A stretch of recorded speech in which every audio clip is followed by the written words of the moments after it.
I know they're a very good Tuesday too. It's June 24th, 2025 and today, oh, I've got a real gem from the archives. The trending piece that's got me thinking.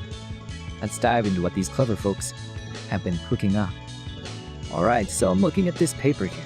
The title is Towards AI Search Paradigm, and the corolla is about lots of 6.17,188 funds. It's long. Always a good sign, or a terrifying one, depending on what coffee levels. So that's the big problem this paper is trying to solve, I wonder. It seems like you know. Current search engines. They're pretty good if I ask something simple, like, what's the weather? But oh boy, if I ask something complicated, something that needs a bit of, well, brain power, they kind of just throw a bunch of links in. The paper gives an example like who was older. Emperor Wu of Han or Julius Caesar, and by how many years? Yeah, try that on your average search bar. You get some pages, but you still have to do the detective work. Find the birth years, do the math, all that jazz. Even these newer AI search things, they call them RAG systems. They try to make minted generation fancy. They try to give direct answers, which is cool. But they still get tangled up with these really complex multi-questions, or if they need to use different tools. Like a calculator in a web search, they often just like one-shot deals. And they follow a very straight line. And if the first step is a bit off, the whole thing can go wonky. So, these researchers are proposing a new way. This AI search paradigm. Imagine, if you will, a little team of AI agents, like tiny specialists all working together inside your computer. It's a modular setup. They sort main room-powered agents. Boom, large language model, those big brainy eyes. First is the master agent. This one's like the project manager or the conductor of an orchestra. It looks at my query, figures out how tricky it is. He is sim with the right team of other agents.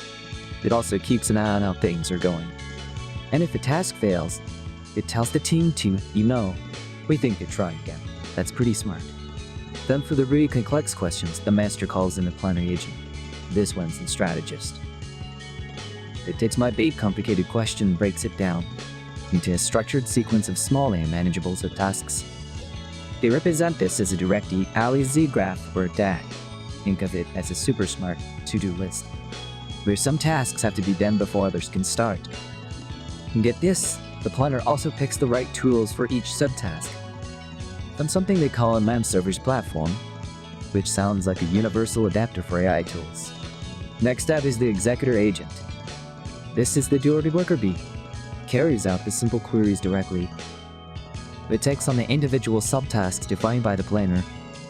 A big part of its job is actually using those external tools, like searching the web and doing calculations. Whatever is needed for that specific step. It also checks if the results of its work are any good.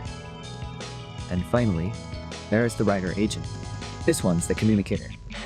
After all the subtasks are done and the information is gathered, the writer takes everything, all the bits and pieces, and synthesizes it into a single coherent, and hopefully easy to understand answer to my original question. It tries to make it unconsciously rich, not just a list of facts. Yeah? How is this different from what we've got? Well, old school search, that's mostly keyword matching. I type words, but 5 pages with those words. Simple, but often misses the point. Then came Lenny and Tulane, which used machine learning to get better at ordering the results. Still just a list of links though. The recent RAG systems, as I said, aim for direct answers. But this AI search paradigm, it's trying to be more like how a human researcher would tackle a problem. It's more dynamic, it reasons, plans, executes, and can even replay if things go sideways. It's not just retrieve information then generate an answer. It's a wholly collaborative process. Say maybe this isn't just for academic papers, right? Yeah, definitely. For example, chatbots and dialogue systems. Imagine I'm talking to a super smart travel assistant, and it'll just ask for flights to Paris. I say, plan me a week-long trip to Paris in spring. I like museums, but not crowded ones. Find me a quiet hotel near good food. But what would be rather likely be? A system like this could break that down. Planner makes subtasks be find flights, research quiet museums, check hotel reviews and locations, get weather forecasts, maybe even look up local events. The Executor does all that, using different tools. Then writer puts it all together into a nice itinerary. Much better. And there's information extraction or text summarization. Say I need to understand a really complex new scientific discovery. There's the impact in the new government policy. This AI search system could pull information from various sources, news articles, official reports, academic papers. The Executor would grab the data, maybe even verify facts if sources conflict. And the writer would synthesize a comprehensive summary. That's way more powerful than just reading one article. It may be a bit of a stretch, but machine translation, for really nuanced stuff, like translating complex legal documents, or a piece of literature with lots of cultural references.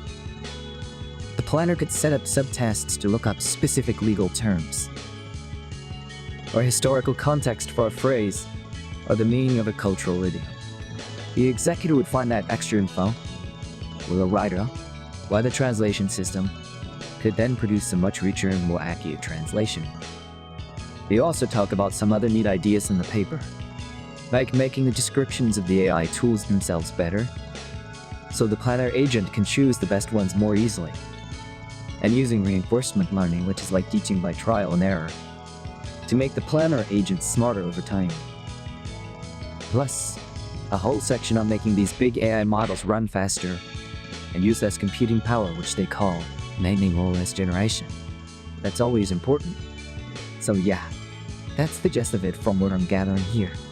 It's about making search less of a chore and more about, well, a genuinely helpful reasoning assistant. Pretty fascinating stuff, moving beyond just finding documents to actually solving problems. Makes you wonder what searching will be like in another few years. Alright, that's more than you had for today.